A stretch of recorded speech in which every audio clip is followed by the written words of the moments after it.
Hello दोस्तों, आपका स्वागत है आपका अपने यूट्यूब चैनल मनी एजुकेशन में। दोस्तों, इनसे पिछले वीडियो में हम लोग ज्योमेट्री का पार्ट 1 पढ़े हुए थे, जिसमें हम लोग एंगल के विषय में बता दिए थे, उसके बाद लाइन के विषय में बता दिए थे।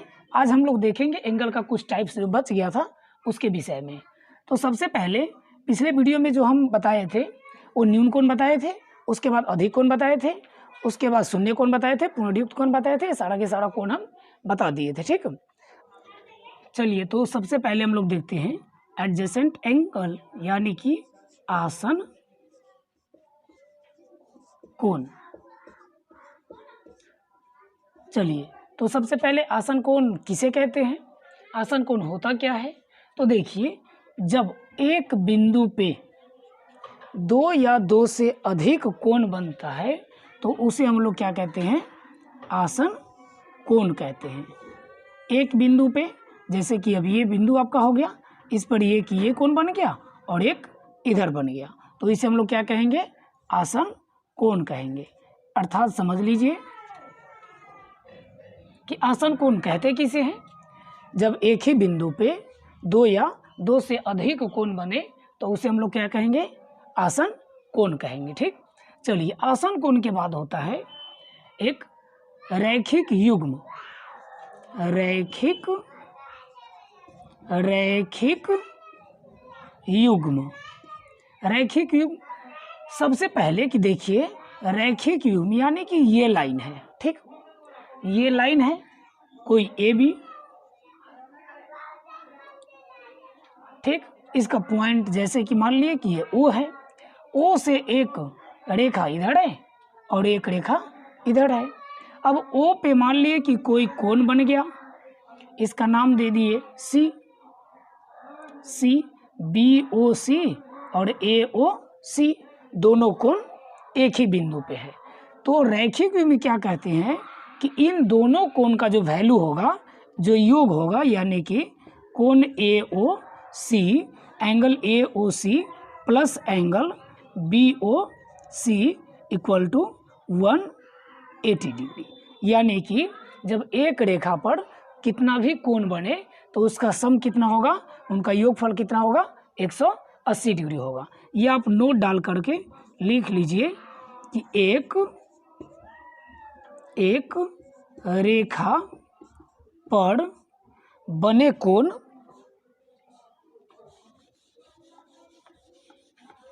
एक रेखा पर बने कोण का योग कितना होता है, 180 डिग्री होता है। ठीक है, चलिए तो एक रेखा पर बने कोण का योग कितना होता है, 180 डिग्री होता है। यदि आपसे पूछ दे, चलिए ये, हाँ देखिए, ओ बी सी यानी 20 डिग्री है, तो बताइए ये कितना होगा। तो आप कैसे निकालिएगा, तो 180 में से 20 को क्या करेंगे, माइनस कर देंगे। 180 माइनस 20, तो ये हो जाएगा आपका 160 डिग्री। ठीक, क्यों, क्योंकि एक ही रेखा पर ये कोण बना हुआ है दो, और एक रेखा पर जो कोण बनती है वो पूरा कितना होता है, 180 डिग्री होता है। ठीक है, चलिए मिटा दें इसको। उसके बाद आगे है कि समांतर रेखा। समांतर रेखा, ये रेखा समांतर रेखा है। यदि इन समांतर रेखाओं को एक तीसरी रेखा काटती है तो क्या कंडीशन बनता है। तो इनको सबसे पहले देखिए, समांतर रेखा के विषय में बता चुके हैं कि वैसी रेखा है जो आपस में कभी भी कटे नहीं, यानी कटिंग पॉइंट उसका नहीं हो। उसके बाद उसके बीच की दूरी हमेशा क्या होगा, इक्वल होगा। ठीक, अब देखिए, ये ए बी रेखा है और एक सी डी रेखा है, और ये ई एफ उसको क्या करते हैं, ओ बिंदु पर और पी बिंदु पर क्या करते हैं, काटते हैं। ठीक, मान लिए कि ये पहला कोण हो गया, ये दूसरा, ये तीसरा और ये चौथा, ये पांचवा, ये छठा, ये सातवां और ये आठवां। ठीक, चलिए अब यहाँ से देखिए सबसे पहले कि एक ये भी लाइन है और एक ई एफ लाइन है। तो कोण यहाँ पे दो जो होगा एंगल 2 एंगल किसके बराबर होगा, 3 के बराबर, ठीक। उसके बाद एंगल 4 जो होगा वो किसके बराबर होगा, एंगल 1 के बराबर होगा। एंगल 8 जो होगा वो किसके बराबर, एंगल 6 के बराबर होगा। एंगल 5 जो होगा वो किसके बराबर, तो एंगल 7 के बराबर होगा। तो इनको हम लोग क्या कहते हैं, सम्मुख कोण। क्या कहते हैं, सम्मुख कोण कहते हैं, ठीक। सम्मुख कोण किसको कहते हैं, चलिए तो अब हम आगे बताते हैं सम्मुख कोण क्या होता है। चलिए आप लोग नोट कर लिए। चलिए सम्मुख कोण,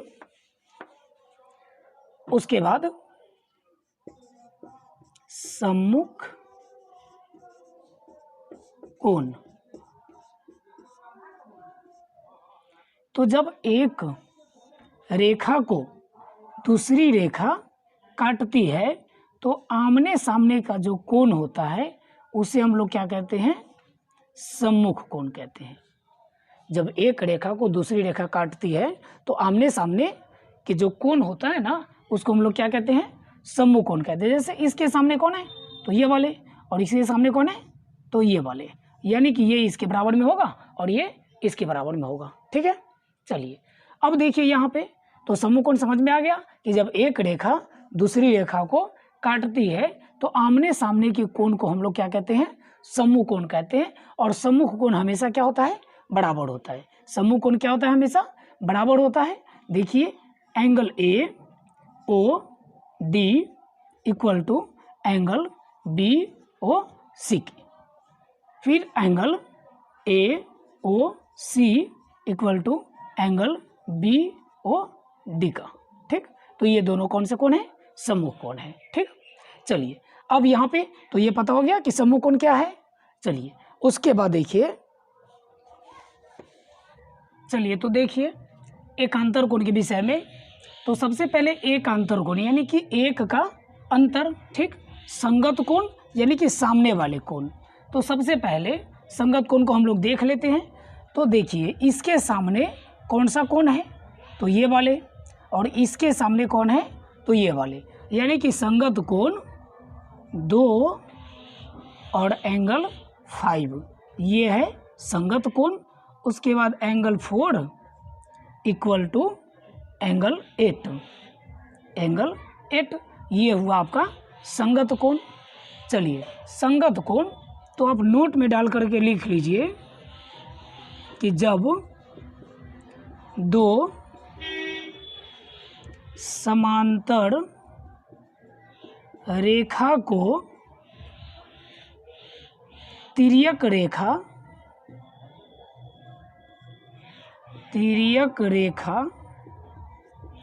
काटती है तो संगत कोण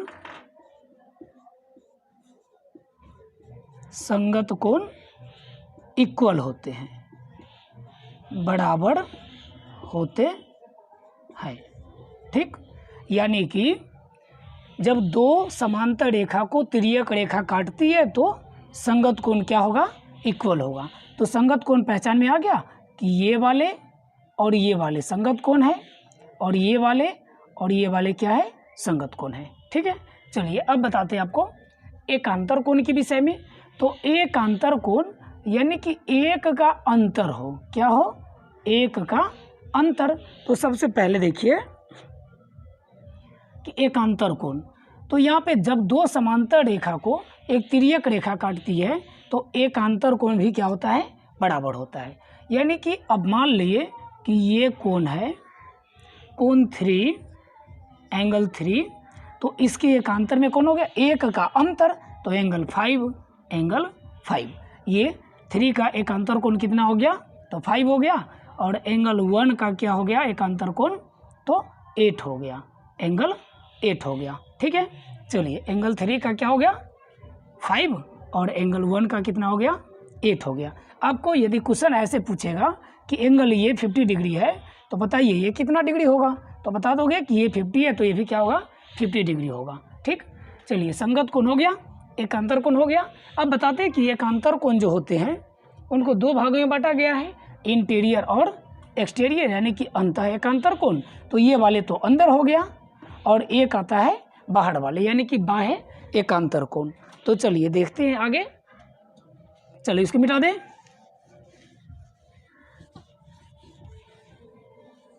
चलिए अब देखिए एकांतर कोण का बाह्य एकांतर कोण, बाह्य एकांतर कोण, एकांतर कोण, ठीक।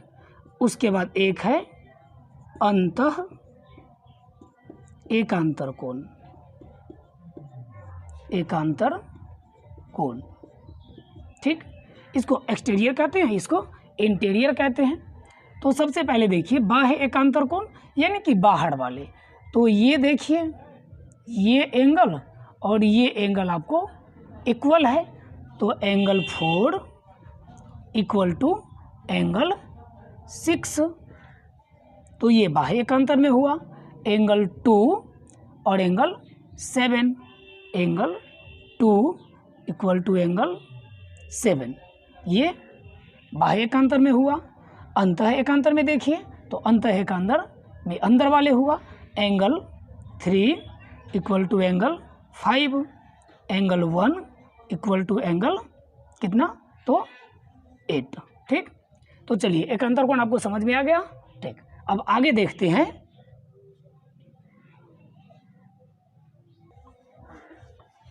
चलिए अब एकांतर कोण के बाद एक आता है आपका क्रमागत कोण, क्रमागत कोण, ठीक। तो क्रमागत कोण क्या होता है देखिए, ठीक। देखिए तो क्रमागत कोण क्या है कि ये कह रहा है कि क्रमागत कोण जो होता है हमेशा क्या होता है 180 डिग्री होता है। कितना डिग्री होता है 180 डिग्री होता है। जैसे यहाँ पे एक इनका योगफल और एक इनका योगफल देखिएगा तो कितना डिग्री होगा, तो 180 डिग्री होगा। कितना होगा 180 डिग्री। जैसे कि ये एंगल और आपका ये एंगल पूछ दे तो ये कितना होगा 180 degree. Angle 1 plus angle 5 equal to कितना होगा 180 डिग्री होगा, ठीक। उसी प्रकार से एंगल 3 और angle 8, angle 3 plus angle 8 equal to कितना होगा 180 डिग्री होगा, ठीक। चलिए उसी प्रकार से यदि आपको बता दें कि एंगल 2, एंगल 2 और एंगल 6 ये भी कितना डिग्री होगा, तो 180 डिग्री होगा। तो इस पे आगे बहुत सारा क्वेश्चन अब हम लोग देखेंगे। चलिए इनको मिटा दें। चलिए तो सबसे पहले पहला क्वेश्चन है, क्वेश्चन नंबर 1 कि ए बी एक लाइन है, ए बी एक लाइन है। चलिए यहाँ पे ओ एक बिंदु है। अब ये कोण और ये कोण दोनों इक्वल है, ये दोनों इक्वल है। इसका मान आपका दिया हुआ है 120 डिग्री। तो एंगल बी ओ सी का वैल्यू निकालिए। Angle B O C equal to what. तो इस क्वेश्चन को हम लोग कैसे बनाएंगे, तो सबसे पहले हम लोग जानते हैं कि एक ही बिंदु पे ये सारा के सारा कोण बना हुआ है, और जब एक ही बिंदु पे सारा के सारा कोण बनता है तो उनका योग कितना होता है, उनका सम कितना होता है 180 होता है। कितना होता है 180 होता है। तो एंगल ये और ये दोनों तीनों को यदि जोड़ेंगे तो कितना होना चाहिए, तो 180 डिग्री होना चाहिए। यानी कि देखिए angle A O D plus angle D O C plus angle B O C equal to कितना 180 डिग्री। अब A O D X degree है, C O D D O सी कितना है, तो 120 डिग्री है। और उसके बाद BOC कितना है, तो x डिग्री है, 180 डिग्री। अब ये 2x बराबर कितना आ गया, तो 60 डिग्री आ गया। ये उधर जाएगा तो माइनस होगा। अब x का जो वैल्यू आ गया वो कितना आ गया, 60/2 यानी कि 30 डिग्री। अब x का यानी कि कोण BOC कितना हो गया, तो 30 डिग्री आपका राइट आंसर हो गया। तो इस प्रकार से क्वेश्चन रहेगा तो आप लोग बना लीजिएगा। ठीक, चलिए अब आगे क्वेश्चन जो है आपका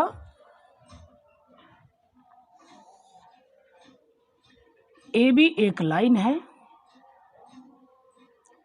उस पे आपको एक CD लाइन उसको काट रही है, CD उसको O बिंदु पर काट रही है, और ये कोण आपका मान लिए कि 20 डिग्री है, तो ये कोण कितना डिग्री होगा, यानी कि angle BOC equal to 20 degree है, तो एंगल BOD इक्वल टू कितना होगा। चलो तो देखो बना करके कितना आएगा। तो चलिए सबसे पहले कितना डिग्री आएगा इसका आंसर, चलिए देखिए। तो सबसे पहले कि angle BOC plus angle BOD equal to कितना हो जाएगा, तो 180 डिग्री होगा। कितना होगा, 180 डिग्री होगा। क्यों, क्योंकि CD एक क्या है, लाइन है। जब एक ही रेखा पर दो कोण बनता है या दो से ज़्यादा कोण बनता है तो उसका सम कितना होता है, 180 डिग्री होता है। ठीक है, अब यहाँ पे देखिए BOC कितना डिग्री दिया हुआ है, तो 20 डिग्री दिया हुआ है, तो यहाँ पे 20 डिग्री लिखेंगे प्लस कोण BOD लिखेंगे इक्वल टू 180 डिग्री, यानी कि angle BOD equal to 180 degree minus 20 degree, 20 degree तो कितना आ गया आपका 160 डिग्री। ठीक, यानी कि BOD कितना आ गया, तो 160 डिग्री आ गया। यदि आपसे पूछ दे कि एंगल AOC बताइए तो कितना डिग्री होगा, तो हम लोग जानते हैं कि जब एक रेखा दूसरी रेखा को काटती है तो सम्मुख कोण क्या होता है, इक्वल होता है, बराबर होता है, यानी कि इसके सामने का कोण ये है, तो ये जब कितना 160 है तो ये भी कितना होगा, 160 होगा। ये 20 है तो ये 20 होगा। ठीक, चलिए अब ये आपका होमवर्क में क्वेश्चन है। AB एक लाइन है,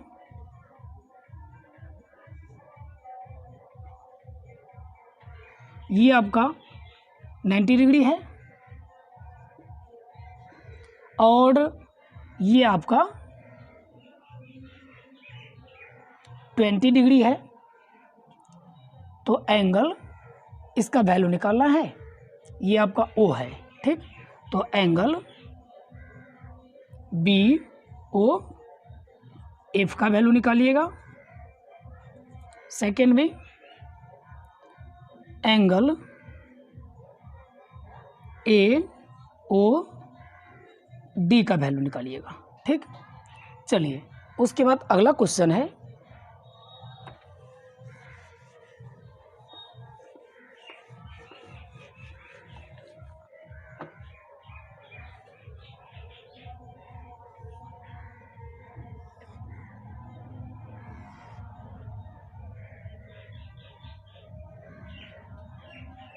ABCD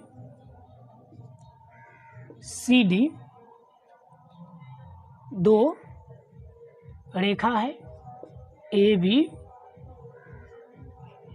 तथा CD दो रेखा है जो आपस में O बिंदु पर काटती है, O बिंदु पे काटती है। इस प्रकार काटती है कि CD, चलिए ए बी लंब सी डी। तो आपको बताना है कि एंगल सी ओ ई कितना डिग्री होगा। एंगल सी ओ ई कितना डिग्री होगा जबकि ओ ई एंगल बी ओ सी को समान दो भागों में बांटती है। ठीक, चलिए उसके बाद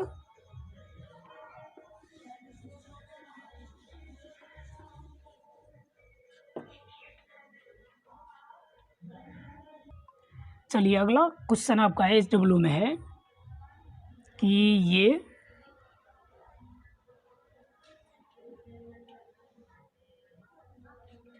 ए बी लाइन है, सी डी लाइन है, ये थीटा, ये 2 थीटा,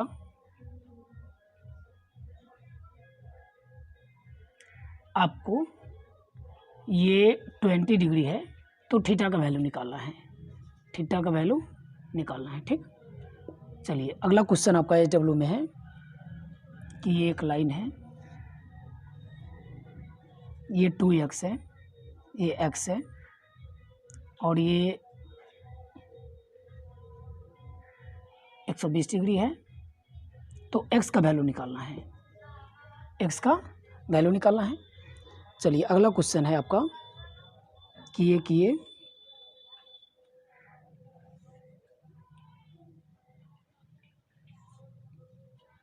चलिए ये आपका 130 डिग्री है, उसके बाद ये 25 डिग्री है और ये y है। तो इसमें y का वैल्यू आपको निकालना है, y का वैल्यू निकालना है। ठीक, इसका नाम दे दीजिए A B C D O E। ठीक, चलिए तो इन सारा क्वेश्चन को आप लोग बना करके लाइएगा। अब नेक्स्ट वीडियो में हम इसको